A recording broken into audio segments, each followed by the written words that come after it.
뭐 장가 가지 않는 사람도 장가 가지 말고, 시집 가지 않는 사람도 시집 가지 말고, 또 그러잖아요. 이혼했으면 다시 그대로 지내고, 그러잖아요. 남자나 여자 이혼했으면 그대로 지내고. 그럼 뭐예요? 사도 바울은 독신으로 사는 것만 원하는구나 이렇게 생각될 거 아니에요.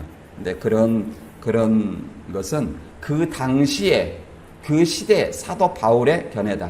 여기서 오로지 명령은 장가 간자, 시집 장가 간자의 이혼에 대해서 얘기를 하는 겁니다. 이혼에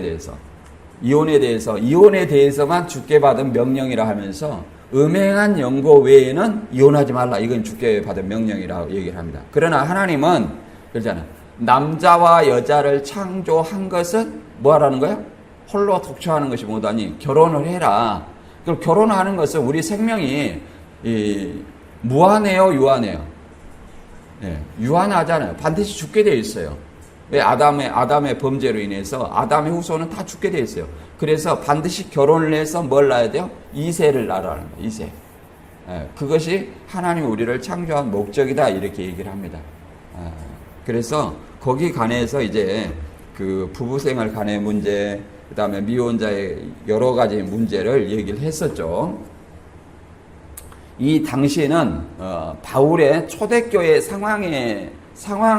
상황으로 인해서 제시된 것으로 시대적 개인적 상황에 따라서 우리가 이것을 꼭 나에게 적용하여서 결혼하지 마세요, 장가하지 마세요 이렇게 할 것이 아니라 나의 상황에 맞춰서 이것을 사도 바울의 그 임박한 환난, 그 다음에 그런 어떤 생각 때문에 이걸 권면한 것이기 때문에 오늘날의 상황하고 맞지 않기 때문에 이걸 참고사항으로 우리가 바울은 이런 고린도 교회에 권면을 했구나 이런 것들을 참고해서 들으시기 바랍니다. 그래서 이제 여기서 뭐 할례자, 무할례자 이것이 할례자는 뭐 유대인을 얘기해요. 이스라엘 선민. 무할례자는 뭐예요? 그 이방인을 얘기하는 겁니다. 성경에서는 헬라인으로 나오죠. 그 다음에 종과 자유자. 종이라는 것은 진짜 문자적인 종이에요. 자유자라는 것은 주인을 얘기해요. 주인을 얘기하고, 그 다음에 미혼자 이런 사람들에 대해서 얘기를 하는 겁니다. 그래서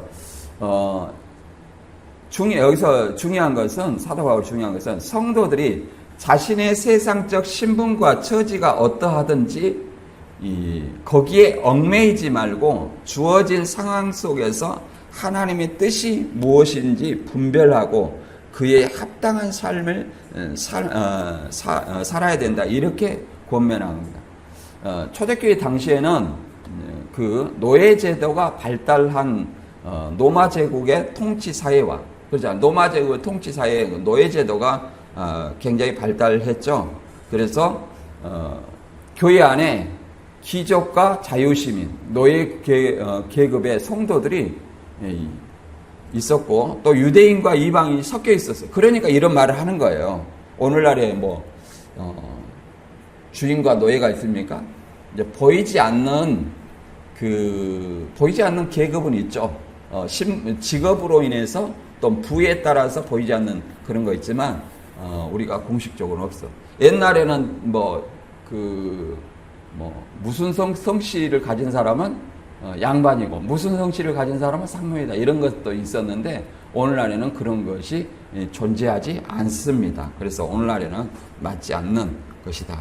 그래서 항상 오늘 본문을 통해서 우리 참고사항으로 내가 얻을 교훈은 무엇인가 이렇게 생각하면서 깨닫는 시간이 되기를 바랍니다.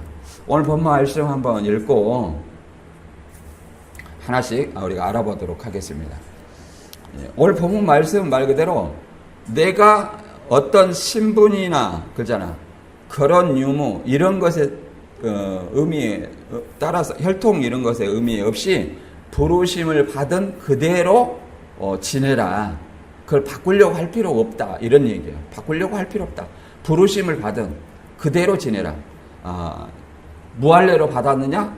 이방인으로 부름을 받았냐? 그대로 할례 받지 말라. 유대인처럼 유대인을 따라하려고 하지 마라. 할례를 받았냐? 무할례가 되지 말라. 이 말은 이방인과 같이 대려하지 말라 이런 얘기입니다. 고전 7장 17절에 읽어보면 오직 주께서 각 사람에게 나눠주신 대로 하나님이 각 사람을 부르신 그대로 행하라.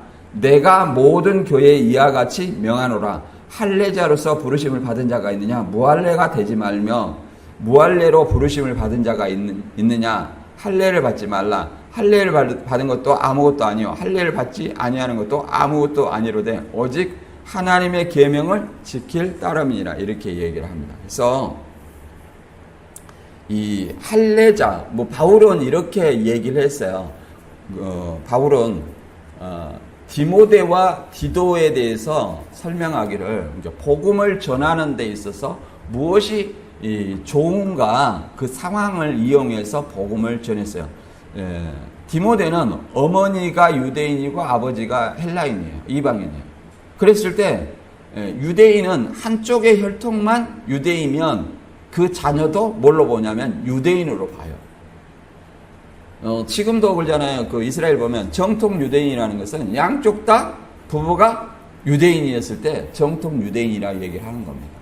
그러니까 한쪽만 유대인이면 그 자녀도 유대인이에요. 그러니까 유대인이면 8살 때부터 뭘 받아요?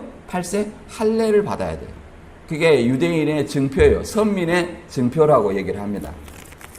그럼 무할례자라는 뭐예요? 무할례자는 할례 받지 않는 이방인을 얘기하는 겁니다. 성경에서는 헬라이로 나와 있는데, 그래서 할례자 곧 할례자 뭐예요? 유대인으로서 부름을 받았느냐? 무할례자가 되지 말면 그 말은 무슨 말이에요? 이방인처럼 다시 무할례가 되지 말며 무할례자 이방인으로 부르심을 받았냐? 할례자가 되지 말라. 그렇죠? 그래서 복음 안에서 누구나 자유롭다 이렇게 얘기를 합니다. 자, 고전 12장 13절에 보면 우리가 유대인이나 헬라인이나 종이나 자유인이나 한 성령으로 침례를 받아 한 몸이 되었고 또 다른 다 한 성령을 마시게 하였느니라. 그래서 복음을 믿는 사람은 그러잖아요. 침례를 받아. 그죠? 침례 성령으로 침례를 받아 또는 물세례 이런 거 받아서 한 몸이 되었고 그리스도와 한 몸이 되었고 또 한 성령을 마시게 하느니라. 성령을 받았다는 얘기가 되겠죠. 이런 사람들은 그냥 유대인이나 헬라인이나 할례자나 무할례자나 종이나 주인이나 그러잖아요. 차별이 있어요 없어요? 없다고 얘기를 하는 겁니다. 이 말이 갈라디아 3장 28절과 29절에도 나와 있습니다. 너희는 유대인이나 헬라인이나 종이나 자유인이나 남자나 여자나 다 그리스도 예수 안에서 하나이니라 이렇게 말합니다. 여기는 또 남자 여자. 그 당시에는 그죠. 지금도 무슬림은 어떻게 남녀 차별이 있어요 없어요? 있잖아요. 여자는 이렇게 온몸을 가리고 다니잖아요. 그런 것처럼 또 거기는 일부 닫혀요. 그렇죠. 성경에도 보면은 고대 근동 때 보면 일부 닫혀져. 그런 것처럼 차별이 있어. 여자는 남자를 섬기고 이렇게 이런 어떤 문화가 있었어요. 그러나 그리스도 안에서는 어떻게 되냐? 다 하나다는 거예요. 차별이 없다 이렇게 얘기를 합니다. 유대인이나 헬라인이나 차별이 없고 종이나 자유인이나 차별이 없다 이렇게 얘기를 합니다. 그래서 29절에 너희가 그리스도의 것이면 아브라함의 자손이요 약속대로 유업을 열 자니라. 아브라함의 자손이라는 것은 이제 누가 아브라함의 자손이냐면 본래는 혈통으로 유대인이 아브라함의 자손인데 내가 예수 그리스도를 믿음으로 말미암아 누구의 자손이라는 거예요? 아브라함의 자손이 된다는 거예요. 왜 아브라함이 자손이 되냐면 그잖아요. 갈라디아 3장 16절에도 아브라함이 여럿을 가리켜 아브라함의 자손이라 하지 아니하고 오직 하나를 가리켜 내 자손이라 했는데 그런 그리스도라 얘기를 합니다. 그러면 아브라함의 자녀가 누구냐면 이삭과 이스마엘이 있어요. 이삭과 이스마엘이 있어요. 이스마엘은 사라의 종 하갈을 통해서 육체적 관계를 통해서 태어난 것이 이스마엘이에요.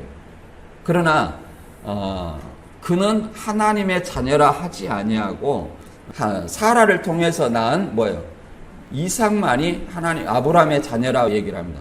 왜 그러냐면 아브라함과 사라가 90세, 100세 때에 남자와 여자의 기능을 하지 못할 때에 하나님이 약속으로 내년 이맘때 아들을 낳을 것이다. 그 이름을 이삭이라 해라. 이렇게 해서 사람이 할 수 없는 그러잖아요. 그래서 하나님이 약속으로 이삭을 태어나겠다는 이 말이에요. 그래서 하나님이 이삭을 약속의 자녀 또는 이렇게 믿음의 자녀 이렇게 말합니다. 근데 이 약속의 자녀를 상징하는 인물이 누구냐면 예수 그리스도로 표현하는 거예요. 예수 그리스도. 그래서 예수 그리스도를 믿으면 누구의 자녀다? 아브라함의 자녀라고 얘기하는 거예요. 이삭과 같은 분이 누구예요? 예수. 그리고 갈라디아 4장 28절에 형제들아 너희는 이삭과 같은 약속의 자녀니라 이렇게 말합니다. 그래서 예수님이 이삭과 같은 인물이고 우리가 예수 그리스도를 믿음으로 말미암아 아브라함의 자손이라 얘기를 하는 겁니다. 또 더 나아가서 유대인도 마찬가지로 유대인이나 이스라엘이나 다 이제 혈통의 시대가 끝나서 예수 그리스도를 믿는 자가 유대인이고 예수 그리스도를 믿는 자가 이스라엘이라고 얘기를 하는 겁니다. 이제 아브라함의 자손에 대해서 또 한번 볼까요? 누가복음 3장 8절에 보면 이제 세례 요한이 요단강에 세례를 베풀 때 많은 어떤 사람들이 아브라함의 후손이 나왔어요. 혈통으로 유대인들이. 그랬을 때 세례 요한이 이렇게 말했습니다. 그러므로 회개에 합당한 열매를 맺고 속으로 아브라함이 우리 조상이라 말하지 말라. 내가 너희에게 이르노니 하나님이 능히 이 돌들로도 아브라함의 자손이 되게 하시리라. 이렇게 얘기를 합니다. 그래서 실제로 회개에 합당한 열매라는 것은 그잖아요. 회개하면 그잖아요. 회개에 합당한 선한 행실을 해야 돼요. 더 나아가서는 누구를 믿어야 돼요? 세례 요한이 증거하는 예수님을 믿어야 돼요. 근데 그들이 예수님을 영접했어요, 안 했어요? 영접 안 했기 때문에 이제 하나님이 이 돌들 같은 이방인들을 누구의 자손이 되겠어요? 아브라함의 자손이 되게 한 겁니다. 누구를 믿음으로? 예수 그리스도를 믿음으로 아브라함의 자손이 되게 했다. 이렇게 얘기를 합니다. 그래서 이제 신약에서는 예수 그리스도를 믿는 자에게는 차별이 있어요, 없어요? 없다. 로마서 3장 21절에 이제 율법 외에 하나님의 한 의가 나타났으니 율법과 선지자들의 증거를 받은 것이라. 율법과 선지자들의 증거를 받은 한 의는 누구예요? 그리스도예요. 예수 그리스도예요. 그래서 3장 22절에 곧 예수 그리스도를 믿음으로 말미암아 모든 믿는 자에게 미치는 하나님의 의는 차별이 없느니라. 하나님의 의 곧 예수 그리스도는 차별이 있어요, 없어요? 없다. 이렇게 얘기를 합니다. 로마서 10장 12절에도 이렇게 말하죠. 유대인이나 헬라인이나 차별이 없음이나 한 분이신 주께서 모든 사람의 주가 되사 그를 부르신 모든 사람에게 부요하시도다. 차별이 없다는 거예요. 그래서 오직 뭐냐면 차별이 없고 할례도 아무것도 아니고 할례 받지 않는 것도 아무것도 아니로되 오직 하나님의 계명을 지킬 따름이라. 하나님의 계명은 뭐예요? 요한복음 13장 34절에 그러잖아요. 내가 너희를 사랑한 같이 너희가 서로 사랑하라. 15장 요한복음 15장 12절에도 내 계명은 곧 내가 너희를 사랑한 같이 너희도 서로 사랑하라 이것이니 사람이 친구를 위하여 자기 목숨을 버리면 이보다 더 큰 사랑이 없나니 너희는 내가 명하는 대로 행하면 곧 나의 친구니라. 이렇게 얘기를 합니다. 예수님이 어떻게 사랑했어요? 자기 목숨을 버려서 사랑을 했다는 거예요. 십자가에. 뭐 나하고 아무 상관이 없는데 상관이 있어요. 내가 예수 그리스도 내가 계속 죽어왔던 것은 뭐 때문에 그래요? 내 죄 때문도 아니고 아담의 범죄 때문에 사망이 왔고 내가 아담의 후손이기 때문에 사람의 육신의 수명을 누리다가 죽을 수밖에 없다는 거예요. 그러면 뭘 해결해야 우리가 죽지 않는가요? 이 죄를 해결해야 돼요. 이 죄를 해결하러 오신 분이 누구예요? 예수님이에요. 그래서 우리를 대신해서 그러잖아요. 사람이 친구를 위하여 자기 목숨을 버리면 이보다 더 큰 사랑이 없나니. 우리를 사랑하사 자기 목숨을 우리 죄값으로 그러잖아요. 죄 싹은 뭐예요? 사망이죠. 우리 죄값으로 대신 십자가에 희생이 되셨다 이 말이에요. 그러니까 우리의 죄를 전가받으셔가지고 십자가의 제물이 되셨기 때문에 그만큼 예수님은 우리를 피값으로 타셨다 이런 어떤 말을 하는 겁니다.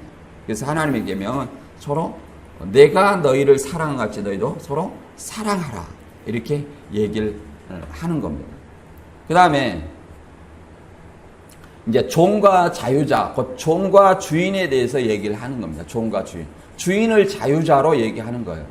이게 문자적인 종과 자유자를 얘기하는 거예요. 자, 7장 20절 이하 읽어봅니다. 각 사람은 부르심을 받은 그대로 지내라.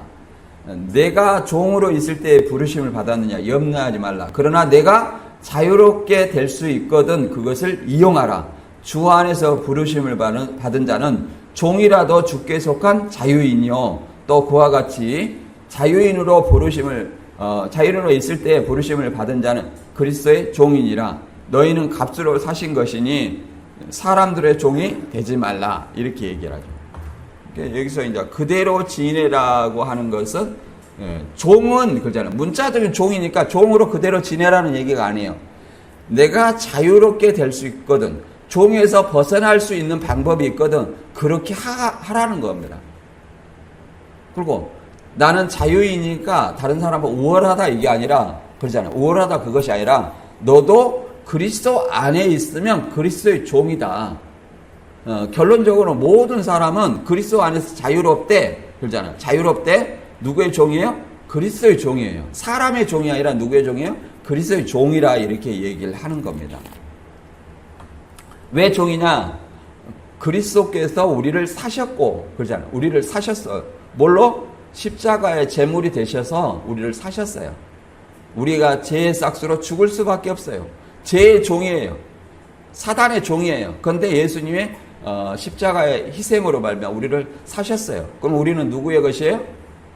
예수 그리스도를 믿는 순간 우리는 그리스도의 것이라는 거예요. 피값으로 사셨다 이렇게 얘기를 하는 겁니다. 그래서 부르신다는 것은 칼레오라는 뜻입니다. 칼레오, 부르심. 하나님의 예수 그리스도를 믿는 사람을 이렇게 표현합니다. 예수 그리스도를 믿는 것. 그러니까 이 믿는 자체도 하나님이 불러서 믿게 됐다 이런 어떤 의미를 가지고 있어요. 그냥 내가 믿었는데 왜 하나님이 나를 불렀다고 하지? 그게 아니에요. 하나님이 믿게끔 하셨다는 거죠. 내가 그 믿는 믿음도 하나님이 주신 마음이라고 얘기를 하는 겁니다. 그래서 이 부르심을 받은 자들에게는 유대인이나 헬라인이나 그리스도는 하나님의 능력이요 하나님이시다. 그러니까 믿는 자들에게는 유대인이나 헬라인이나 차별이 없고 믿는 자들에게는 뭐예요? 그리스도가 하나님의 능력이고 그리스도가 하나님의 지혜라고 얘기를 합니다. 그래서 왜 그리스도가 하나님의 능력이고 지혜냐? 이 믿는 자들이 나타낼 것은 뭐예요? 자기 육신이 아니라 그리스도를 나타내는 거예요. 왜 그러냐면 고전 1장 26절에 보면 형제들아 너희의 부르심을 보라. 육체를 따라 지혜로운 자가 많지 아니하며 능한 자가 많지 아니하며 문벌 좋은 자가 많지 아니하도다. 그러나 하나님께 세상에 미련한 것들을 택하사 지혜로운 자들을 부끄럽게 하려 하시고 세상에 약한 것들을 택하사 강한 것들을 부끄럽게 하신다 이렇게 얘기를 하는 겁니다. 자, 우리가 예수님의 12 제자가 있어요. 오직 유다만이 정통 유대인이에요. 나머지는 뭐예요? 다 갈릴리의 어부 출신이고 미천한 자들입니다. 그러니까 미천한 자들이 자기를 내세울 학벌이나 신분이 있어요? 없죠. 그렇잖아요. 다른 사람 천하게 여기는 그런 사람을 예수님은 택해가지고 지혜 있다 하는 자들, 곧 유대인의 랍비나 그들의 그런 어떤 유대인, 정통 유대인들 그런 사람들을 뭐 하는 거예요? 복음으로 부끄럽게 했다는 거예요. 우리가 오순절날 성령이 120명의 어떤 제자들에게 임했을 때 뭐라고 합니까? 그 디아스포라 유대인들 그 15국의 그 유대인들이 있었어요. 그때 이 성령이 말하게 하심을 따라 갈릴리 출신인 그들이 외국어를 배운 적이 없지만 각 사람의 앞에 있는 사람의 언어로 얘기를 했다는 거예요. 영어면 영어, 이러면 이러, 그냥 아랍어면 아랍어, 이런 거 각 나라의 언어로 뭘 얘기했을까요? 예수가 그리스도라는 복음을 전하는 거예요. 그러니까 유대인들이 어떻게 했어요? 깜짝 놀라면서 하는 말이 이 사람들은 다 갈릴리 사람이 아니냐. 그런데 어떻게 우리가 사용하는 우리 언어를 지금 말하는 것은 어점이냐 이렇게 얘기를 하잖아요. 그래서 미련한 자들을 택해서 뭐예요? 그 지혜 있다는 사람들을 부끄럽게 한 거예요. 부끄럽게. 그것이 뭐예요? 그리스도의 능력이고 그리스도 하나님의 지혜라고 얘기를 하는 겁니다. 그래서 하나님의 부르심에는 후회가 없어요. 이제 종에 대해서 얘기를 하는데 우리가 빌레몬서에 그런 말이 있습니다. 빌레몬서는 바울이 빌레몬에게 보낸 유일하게 개인적인 편지예요. 이제 빌레몬에 놓여있던 오네시모를 용서하고 노예가 아닌 형제로 받아들이도록 권유하는 겁니다. 그 당시 노예는 뭐예요? 개인 사유 재산이에요. 우리가 조선시대도 그러잖아요. 사람을 쳤어요, 안 쳤어요? 사람을 안 쳤잖아요. 제물로 여겼잖아요, 제물로. 죽으면 재산 손괴. 뭐 이런 정도로 쳤죠. 뭐 오늘날 뭐 동물 그잖아요. 그 애완견, 애완묘 뭐 이런 것들이 뭐 그렇게 얘기를 하죠. 그런 것처럼 취급을 받았다 그 말이에요. 근데 그러면 바울은 어떻게 해서 이 오네시모라는 종을 만났느냐? 이 오네시모가 빌레몬에 놓여 있는데 재산을 훔쳐 로마로 도망가 가지고 로마에서 감옥에 갇혔어요. 감옥에 갇혔다가 누구를 만나냐?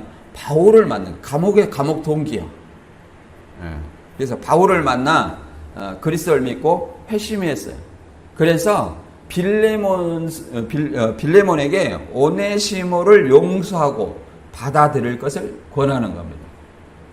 왜 그러냐면 이 주인이 용서하지 않으면 강력한 처벌을 받을 수밖에 없어요. 그렇기 때문에 다시 오네시모를 빌레몬한테 보내면서 또 심지어 이런 말도 합니다. 그에게 빚이 있느냐?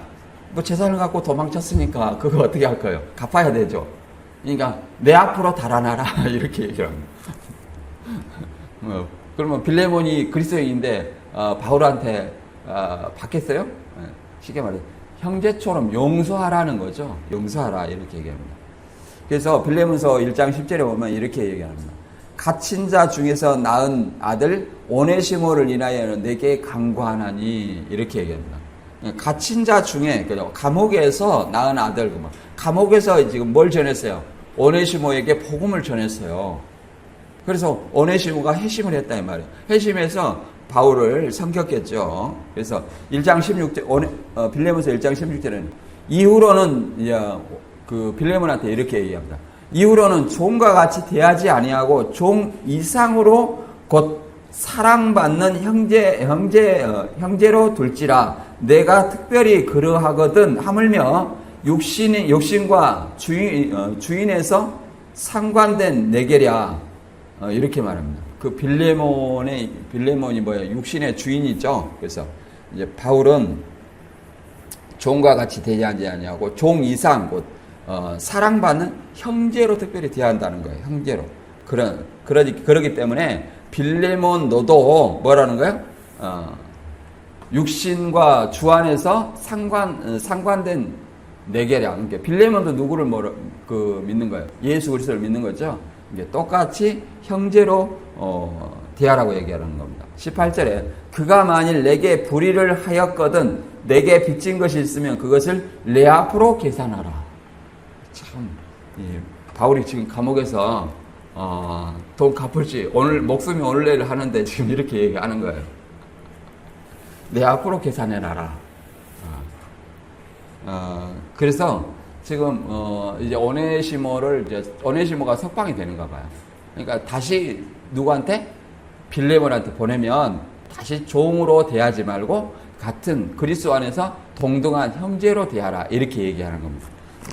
이게 바울의 어떤 진짜 그 복음으로서 사랑이죠. 그렇잖아요. 그래서 종과 자유인이 뭐예요? 동등하다 얘기를 하는 겁니다. 빌레몬은 이제 어떻게 되겠어요? 이런 편지를 받고 노예 문서를 태워야 되겠죠. 자유인으로 만들어 줘야 되겠죠. 육적으로도 바울의 편지를 받고. 그러나 이 자유인이 됐다 할지라도 누구의 종이에요? 그리스도의 종이라 이렇게 말합니다. 그리스도의 종이다. 고전 6장 20절에 보면 값으로 산 것이 되었으니 그런즉 너희 몸으로 하나님께 영광을 돌리라.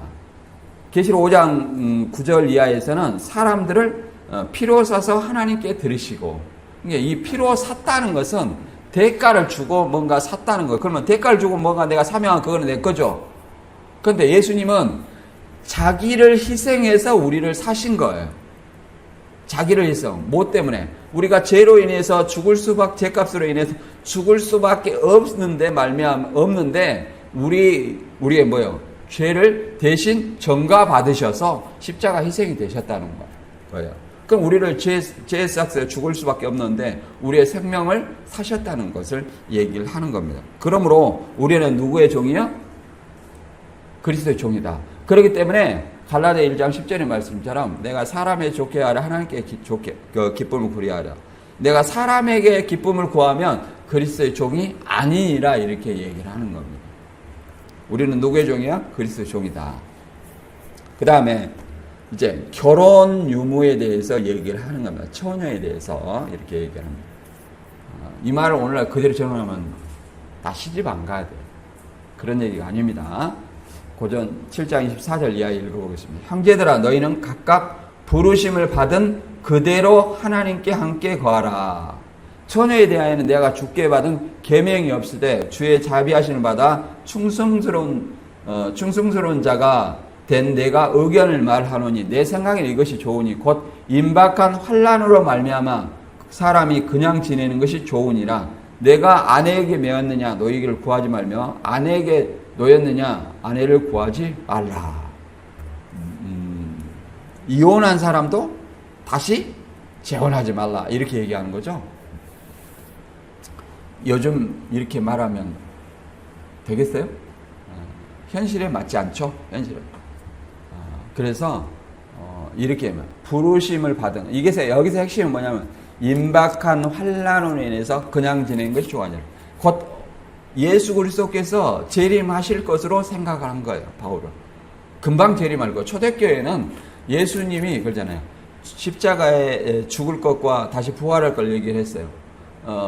그래서 그대로 됐다는 거예요. 실제 그 사람들은 다 목격을 했잖아요. 죽은 지 나흘 만에 4일 만에 시체가 썩어서 냄새가 나는 나사로도 다시 살렸어요. 그런 능력을 보고 또 예수님도 내가 4일 만에 다시 살아날 것이다 그랬어요. 그 무덤을 군사들이 지켰잖아요. 이게 또 시체 빼돌려갖고 다시 부활했다고 이렇게 말할까봐. 그랬는데도 불구하고 다시 부활했어요. 군사들은 그걸 목격했단 말이에요. 또 그 부활을 목격한 사람들이 500여 명이라고 된다 얘기를 합니다. 제자들 포함해서. 그래서 그 증인들이 있기 때문에 이건 팩트다. 근데 그걸 보고 이제 성령이 임하면 땅끝까지 복음을 전해라 이렇게 말했단 말이에요. 그러니까 그 사람들은 예수님이 부활했기 때문에 부활하고 승천을 앞두고 있기 때문에 뭐라고 하냐면 이스라엘 회복이 이때입니까? 이스라엘 회복이라는 것은 예수님의 재림 때를 얘기하는 거예요. 마태오 19장 28절 이하에 세상이 새롭게 될 때 인자가 자기 영광에 보좌 앉을 때 이스라엘 12지파를 다스리리라. 그리고 또한 영생을 상속하리라. 이렇게 제자들한테 약속을 했어요. 그러니까 지금이 이스라엘 회복의 때입니까? 이렇게 물어본 거예요. 이게 때를 안 알려줬죠. 안 알려줬어. 때와 기한은 아버지께 자기 권한에 있으니 너희는 알 바 아니다 이렇게 얘기했어요.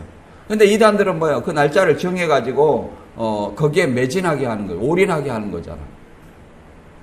그러나 이 때가 언젠지 모르지만 이 초대교회 이 바울은 초대교회의 사도행전은 예수님이 곧 오실 것처럼 임박한 종말을 믿었다는 거예요. 그런 믿음을 왜 그냥 박해 상황에서 또 유일한 희망이 그것밖에 없었을 거예요. 그러나 오늘은 박해가 있어요, 없어요? 없죠. 그러잖아요. 그래서 이런 어떤 권면을 했다. 그러나 오늘날에는 이것이 맞아야 안 맞아? 안 맞다. 그래서 여기서 우리가 얘기를 하는 것은 오로지 그리스도를 향한 충성된 삶을 사는데 장애가 없게 하려 하는 것이다. 이렇게 얘기를 하는 겁니다. 그래서 우리가 예수 그리스도의 부르심을 받은 자로서 우리가 여전히 죄사함을 받았지만 또 내 안에 죄성이 있기 때문에 죄를 지어야 안 지어요? 죄를 짓죠? 죄를 지으면 또 어떻게 해야 돼요? 내가 죄 해결을 해야 되는데, 구약 때는 제사를 지내서 소나 양이나 비둘기를 통해서 희생 제사를 드렸어요. 그러나 이제 오늘날에는 예수님께서 영원한 십자가로 영원한 제사를 드렸기 때문에 십자가로 다시 그럴 필요가 없고 내 죄를 자백하면 됩니다. 예수님 앞에 자백하고 용서를 구하면, 회개하고 용서를 구하면 돼요. 그러면 내 죄가 사해지는 거예요. 누가 사하냐? 예수님께서 사해 주시는 거예요.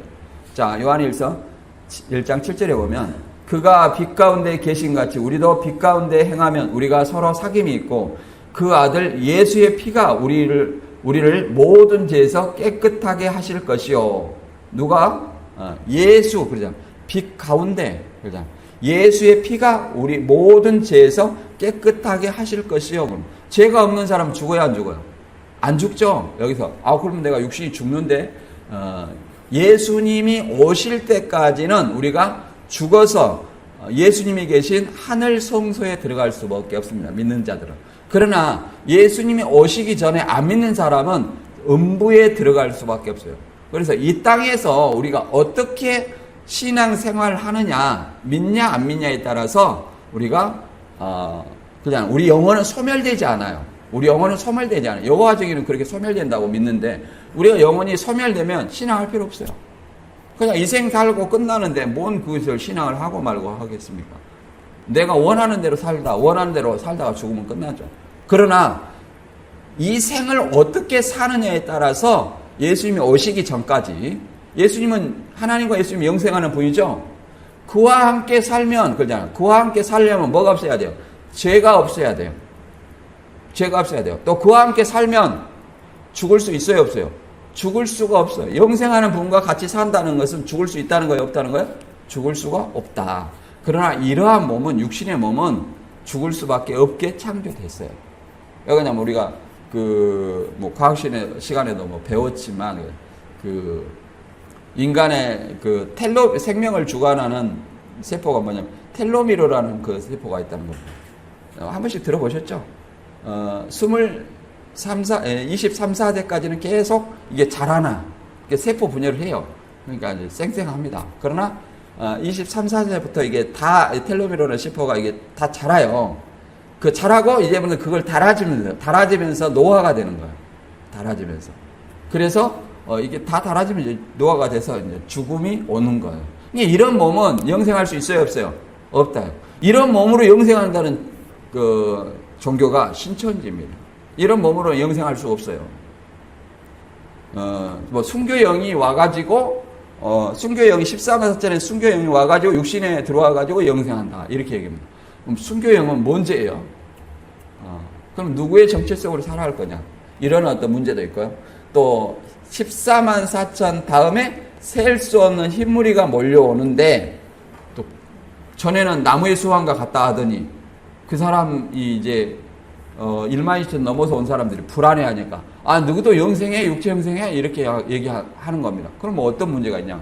14만 4천은 순교의 영이 와서 영생하는데 셀 수 없는 흰무리는 무엇이 와서 영생하냐 이 말이에요. 육체 영생하냐 이 말이에요. 그러니까 물어보세요 한번. 나도 궁금하네. 무엇이 와서 영생합니까? 올 존재가 없어. 그냥 영생해. 교주의 말이 곧 성경이에요, 거기. 근데 그 말이 수시로 바뀐다는 거예요. 그러면 성경이 수시로 바뀐다면 우리가 믿을 수 있을까요? 없습니다. 그래서 우리는 믿을 수 있는 것은 성경이다. 그래서 성경에 예수를 통해서 우리가 자백하면 죄에서 깨끗하게 된다. 자, 1장 8절. 우리가 죄 없다고 말하면 스스로 속이고 또 진리가 우리 속에 있지 아니할 것이요. 만일 우리가 우리 죄를 자백하면 그는 미쁘시고 우리 죄를 사하시며 우리를 모든 불의에서 깨끗하게 하실 것이요. 이렇게 말합니다. 우리가 죄 없다면 거짓말하는 거예요. 하나님을 아는 자는 우리가 죄인이라는 것을 안다는 거예요. 우리는 다 뭐예요? 죄인이라는 거예요. 그래서 우리가 죄를 지었어요. 예수 그리스도를 믿음으로 이전에 모든 죄, 원죄, 유전죄, 자범죄 이런 모든 죄가 사함 받았어요. 그러나 여전히 우리 안에 뭐가 있어요? 죄성이 있기 때문에 죄를 지을 수 있어요, 없어요? 있단 말이에요. 그러면 내가 죄를 회개하고 주님께 내 죄를 자백하면, 그러잖아요. 미쁘시고 그래서 우리 죄를 사하시며 우리를 모든 불의에서 깨끗하게 해주신다. 왜? 우리는 누구 거니까? 예수 그리스도의 것이니까. 이렇게 얘기를 하는 겁니다. 근데 우리는 어떻게 살아야 되냐면, 그렇기 때문에 우리는 어떻게 살아야 되냐면 고전 10장 31절과 32절 3절 한번 같이 읽어보고 정리하고 마치도록 하겠습니다. 고전 10장 31절과 32절 33절 한번 읽어보겠습니다. 시작. 그런즉 너희가 먹든지 마시든지 무엇을 하든지 다 하나님의 영광을 위하여 하라. 유대인에게나 헬라인에게나 하나님의 교회에나 거치는 자가 되지 말고 나와 같이 모든 일에 모든 사람을 기쁘게 하여 자신의 유익을 구하지 아니하고 많은 사람의 유익을 구하여 그들로 구원을 받게 하라. 그렇잖아요. 내 유익을, 하나님의 영광을 위해서 하라는 거예요. 자, 내 유익을 구하지 말고 다른 사람의 유익을 구하여 유익을 구하라는 것은 그들로 구원을 받게 하기 위해서, 그들에게 복음을 믿게 하여 구원을 받게 하기 위해서 그들에게 맞추어서 그들의 유익을 하라는, 그들에게 맞춰주라는 거죠. 그들에게 걸림이 되지 않게 행동해라, 이렇게 얘기하는 겁니다. 그래서 오늘 말씀은 다시 한번 정리를 하면, 그잖아요. 어떤 것이 있어요? 부르심을 받은 그대로 지내라. 유대인이나 헬라인이나 할례자나 무할례자나, 그 다음에 종이나 자유자나, 진짜 종이나 주인이나, 그잖아요.